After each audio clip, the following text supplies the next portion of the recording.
آپ ناپاک ہو گئے، رات میں سوتے وقت آپ ناپاک ہو گئے، یا آپ نے اپنی بیوی سے ہم بستری کی اور آپ جنبی ہو گئے، صبح فجر کی اذان کا وقت ہے، پانی آپ کو نہیں مل رہا ہے، دور تک بھی پانی کا پتہ نہیں، آپ کے گھر میں بھی پانی نہیں، یہاں آپ ایک تو پانی نہیں اور دوسرا یہ کہ آپ اپنی بیوی سے بھی ملے ہیں، یا آپ کو احتلام ہو گیا ہے، آپ جنبی ہیں، آپ ناپاک ہیں، آپ نے آپ تو کچھ نہیں کیا ہے، لیکن ایسی کنڈیشن میں بھی آپ کو نماز پڑھنا ہے، آپ کو وضو والا تیمم کرنا پڑے گا، پاک مٹی پر ہاتھ مارنا پڑے گا، اس کو پھونکنا پڑے گا، چہرے پہ ملنا پڑے گا، دایاں ہاتھ بائیں ہاتھ پر اور بائیں ہاتھ دائیں ہاتھ پر پھیرنا پڑے گا، اور اس کے بعد آپ کو نماز پڑھنا پڑے گا۔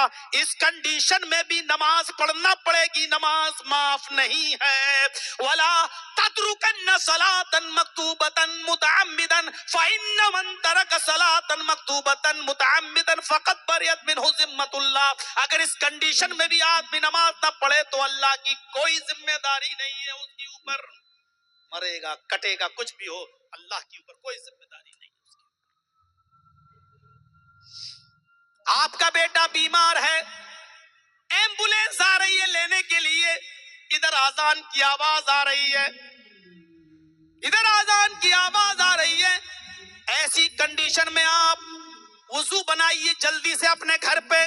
اب مسجد میں جائیں گے تو 15 منٹ کے بعد جماعت ہوگی، جماعت میں امام صاحب ہو سکتا ہے 10 منٹ نماز پڑھانے میں بھی لگا دیں، اس لیے آپ وضو بنائیے اور جلدی سے 4 رکعت ظہر کی نماز فرض ہی فرض پڑھ لیجئے، یہاں سنتیں مت پڑھیے، کیونکہ آپ کا بیٹا بیمار ہے، لیکن اذان کی آواز تم سن چکے ہو، اب مسجد میں نہیں جائیے، دیر لگ رہی ہے، ادھر بیٹے کی کنڈیشن دوسری ہے، آپ اپنے گھر ہی میں فرض ہی فرض پڑھ لیجئے اور جلدی سے لے کر جائیے اپنے بیٹے کو ہاسپٹل پہنچائیے۔ اس کنڈیشن میں بھی آپ کو نماز پڑھنا پڑے گی، مسجد میں نہیں جانا، مت جائیے، گھر پہ پڑھیے، لیکن پڑھیے، سنت نہیں پڑھ سکتے ہو مت پڑھیے، کم سے کم فرض نماز آپ کو اس کنڈیشن میں بھی پڑھنا پڑے گی۔ وَلَا تَتْرُكَنَّ صَلَاةً مَكْتُوبَةً، فرض نماز کبھی مت چھوڑنا، کسی بھی کنڈیشن میں مت چھوڑنا۔ میرے بھائیو، یہ ہے نماز کا مقام اور یہ ہے نماز کی اہمیت۔ اور چوتھی چیز، وَلَا تَشْرَبَنَّ خَمْرًا فَإِنَّهُ رَأْسُ كُلِّ فَاحِشَةٍ، شراب کبھی مت پینا، اس لیے کہ شراب تمام برائیوں کی جڑ ہے، تمام برائیوں کی جڑ۔ اللہ کے نبی صلی اللہ علیہ وسلم نے فرمایا میری امت پر بھی وہ زمانہ آ جائے گا جو بنی اسرائیل پر آیا تھا، میری امت پر بھی ایک زمانہ ایسا آ جائے گا جو بنی اسرائیل پر آیا تھا۔ حذو النال بالنال، جیسے دونوں جوتے برابر ہوتے ہیں ایسے ہی میری امت میں اور اس بنی اسرائیل میں کوئی فرق نہیں رہے گا، کوئی فرق نہیں رہے گا، دونوں ایک ہی نقش قدم پہ چلیں گے، ایک ہی نقش قدم پر۔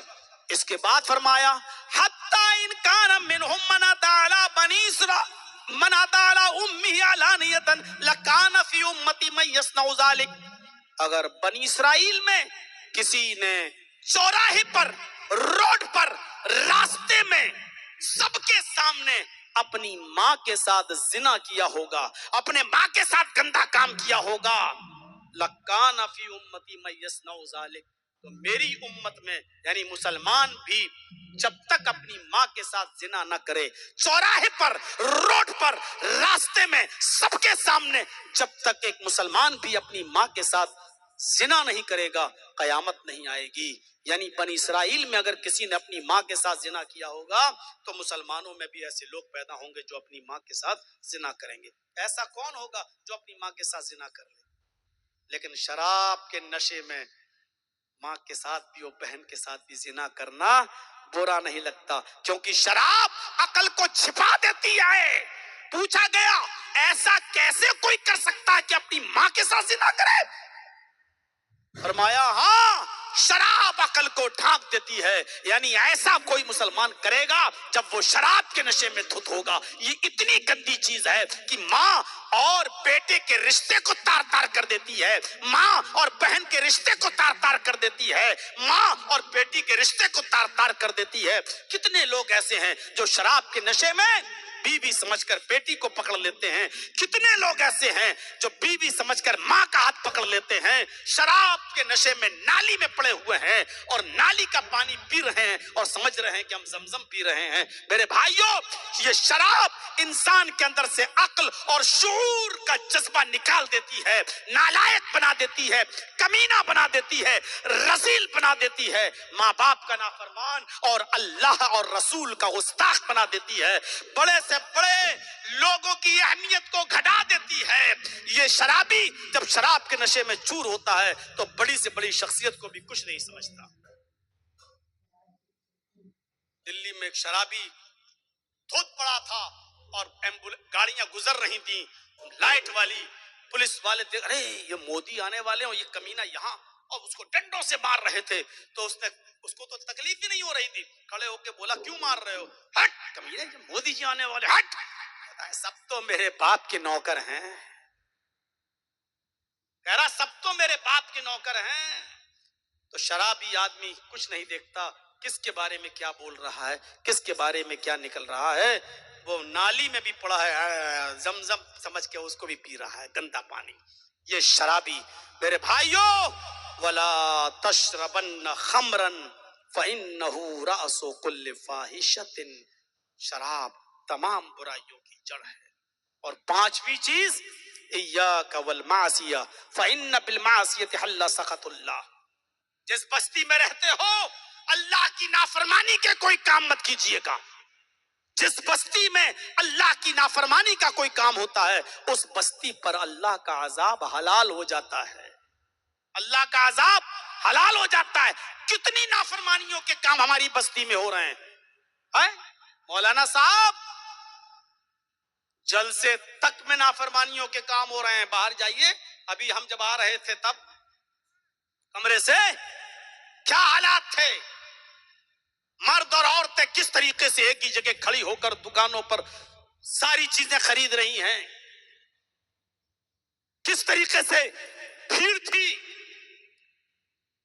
یہ نافرمانی کے کام نہیں ہے؟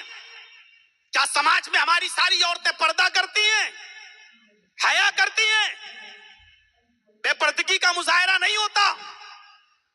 کیا باپ اپنی جوان بیٹیوں کے ہاتھوں میں موبائل نہیں دیتا؟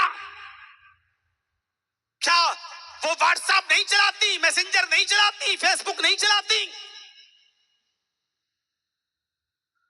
جس بستی میں اللہ کی نافرمانی کے کام عام ہو جاتے ہیں اس بستی پر اللہ کا عذاب بھی حلال ہو جاتا ہے۔ زناکاری جب زیادہ بڑھ جاتی ہے تو اللہ آسمان سے بارش کو روک لیتا ہے۔ سود اور مال حرام آج مسلمانوں نے اس کو اپنا ذریعہ معاش بنا لیا ہے، جبکہ سود اتنا بڑا جرم ہے، اتنا بڑا جرم ہے کہ اللہ کے نبی صلی اللہ علیہ وسلم نے فرمایا یاکلو ربا درہمن، ایک درہم کھانا، درہمو ربن، سود کا 1 روپیہ، یاکلہ الرجل وہو یعلم، وہ جانتا ہے کہ یہ سود کا ہے، یعنی سود کا 1 روپیہ بھی اگر کسی نے کھا لیا یہ جانتے ہوئے کہ یہ سود ہے، یہ بیاض ہے، اللہ کے نبی نے فرمایا اشد عند اللہ من 36 عبادت مت کرنا۔ اور اللہ نے جب یہ کہا میری عبادت کرنا، فوراً اللہ نے کیا کہا وَبِالْوَالِدَيْنِ احسانا، اور اپنے والدین کے ساتھ اچھا سلوک کرنا، اپنے ماں باپ کے ساتھ اچھا برتاؤ کرنا، اپنے ماں باپ کے ساتھ اچھا سلوک کرنا۔ ایک چیز اور بتا دوں آپ کو، احسان کہا ہے، وَبِالْوَالِدَيْنِ احسانا۔ احسان کس کو کہتے ہیں؟ بہت سے لوگوں کے نام ہوں گے آپ لوگوں میں، کسی کا نام احسان، کسی کا نام حسن، کسی کا نام احسن، ہوتے ہیں نام۔ احسان کے اندر ہر نیکی شامل ہے، صرف پیر دبا دینا نیکی نہیں ہے۔ احسان کہتے ہیں جس میں سب نیکی شامل ہو، یعنی باپ کو جس چیز کی بھی ضرورت ہو اور ماں کو جس چیز کی بھی ضرورت ہو، آپ کو اس کے لیے وہ کام کرنا پڑے گا. یہ ہے احسان. باپ کو صبح اٹھ کے کھانا کھلا دیا اور دن بھر آپ آفس میں چلے گئے، حق ادا ہو گیا؟ نہیں. باپ کو صبح بھی دوا کی ضرورت ہے، دوپہر میں بھی دوا کی ضرورت ہے، شام کو بھی دوا کی ضرورت ہے. اب یہ بیٹے کی ذمہ داری ہے کہ بیٹا اپنے باپ کو صبح تو دوا کھلا کے جا رہا ہے، لیکن اب 2 ٹائم کی دوا باپ کو کون کھلائے؟ چلو شام کو بھی آ کے کھلا دوں گا، لیکن دوپہر کی تو ایسا انتظام کر کے جائے کہ میرا باپ دوپہر کو بھی دوا سے محروم نہ رہے. یہ احسان ہے. سخت سردی ہے، باپ دھوپ میں بیٹھنا چاہتا ہے یا ماں دھوپ میں بیٹھنا چاہتی ہے،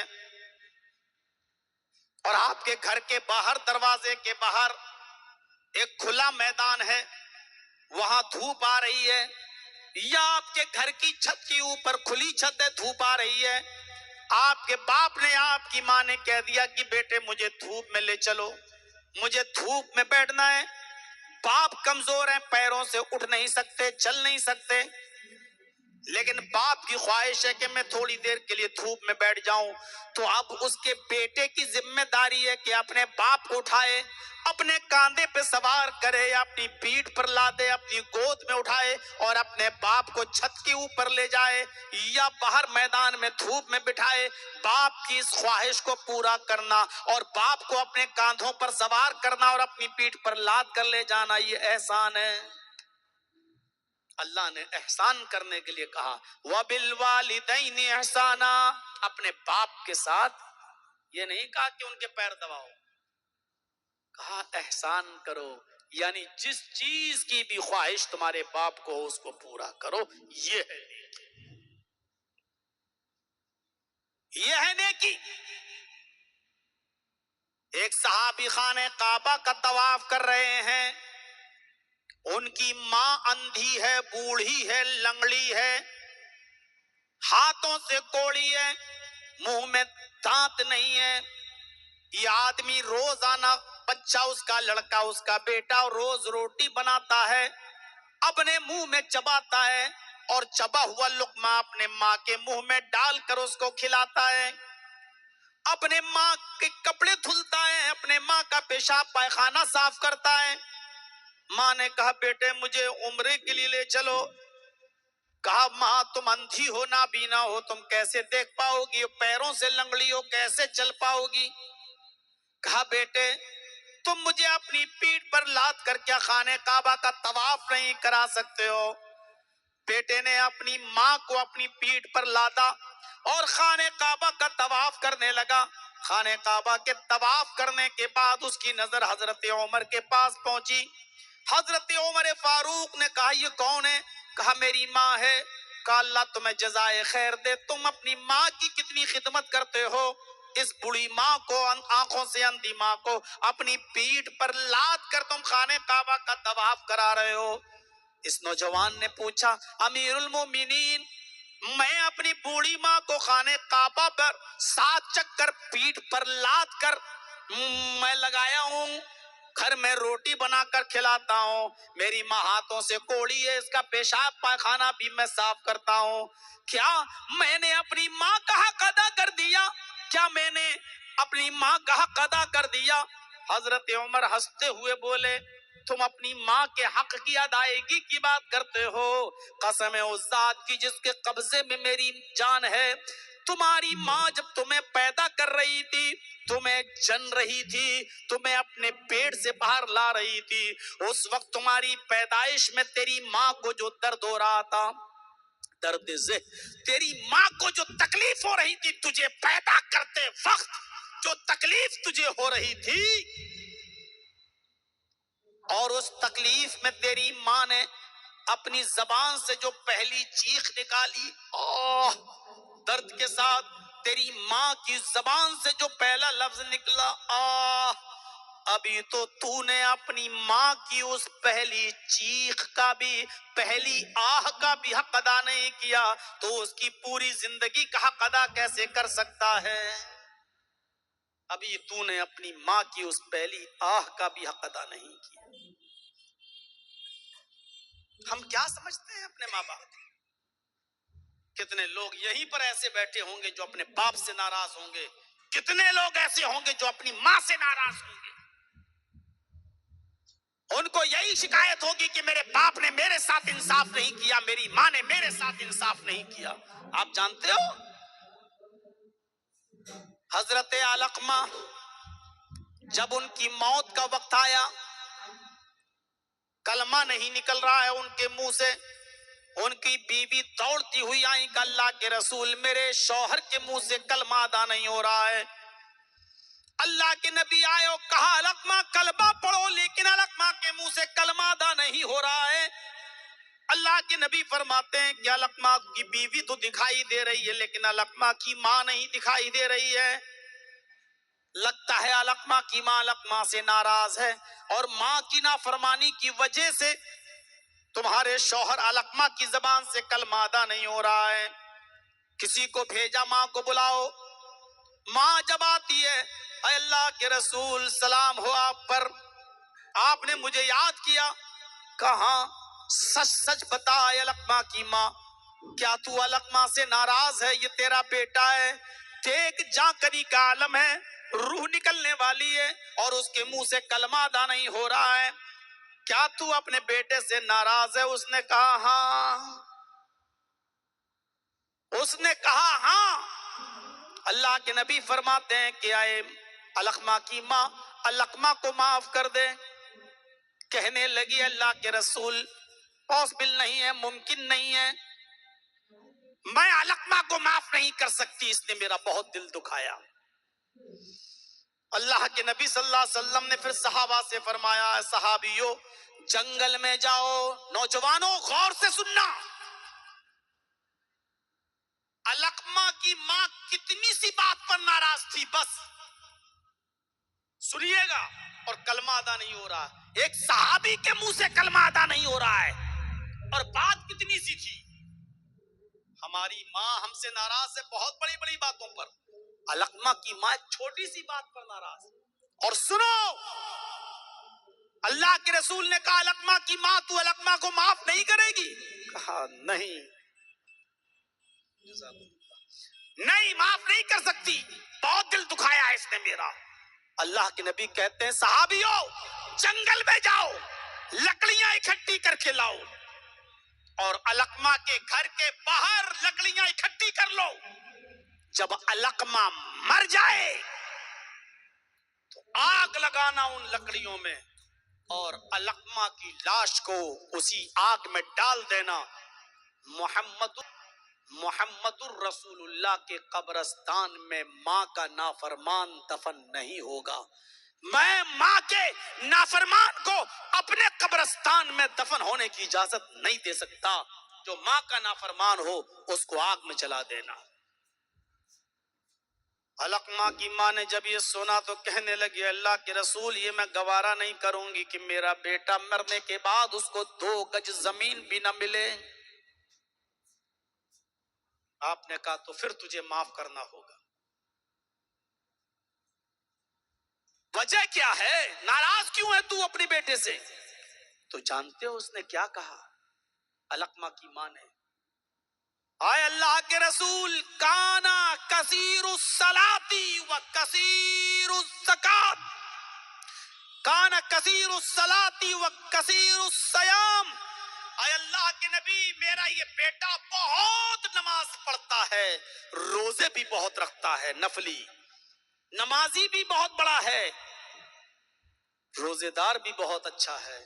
نماز اور روزے کی برائی میں نہیں کر رہی ہوں، نماز پابندی سے پڑھتا ہے، نفل کی بھی وہ عزت کرتا ہے، اہتمام کرتا ہے نوافل کا بھی، اور روزے بھی خوب رکھتا ہے۔